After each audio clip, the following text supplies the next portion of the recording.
بسم اللہ الرحمن الرحیم۔ سفر روز دیکھنے والے تمام ناظرین کو السلام علیکم۔ پیارے ناظرین، لوگ نصیحت سے نہیں ٹھوکر سے سبق لیتے ہیں، کیونکہ نصیحت اکثر ایک کان سے داخل ہو کر دوسرے کان سے نکل جاتی ہے، مگر ٹھوکر سیدھا دل پر لگ جاتی ہے۔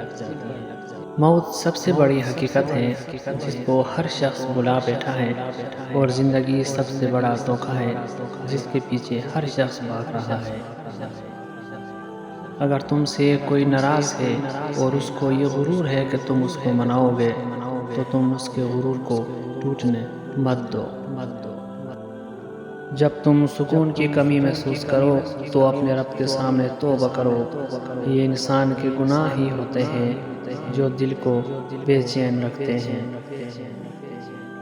اپنے غم کسی دوسرے کو مت سناؤ، اس سے دشمن خوش، دوست پریشان اور اللہ تعالیٰ ناراض ہو جاتا ہے۔ اللہ تعالیٰ اور انسان کے درمیان ایک ہی حجاب حائل ہے جس کا نام نفس ہے۔ اگر موت کے بعد اپنی مرضی کی زندگی گزارنا چاہتے ہوں تو موت سے پہلے اپنے رب کی مرضی کی زندگی گزارو۔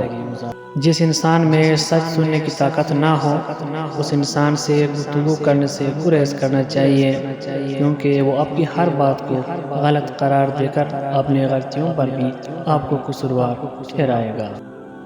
کسی سے توجہ کی بھیک مانگنے سے بہتر ہے خاموش بیٹھے رہے، یہی عزت نفس ہے۔ دنیا کی ساری چیزیں ٹھوکر لگنے سے ٹوٹ جاتی ہیں، مگر صرف انسان ہی وہ چیز ہے جو ٹھوکر لگنے کے بعد بنتا ہے۔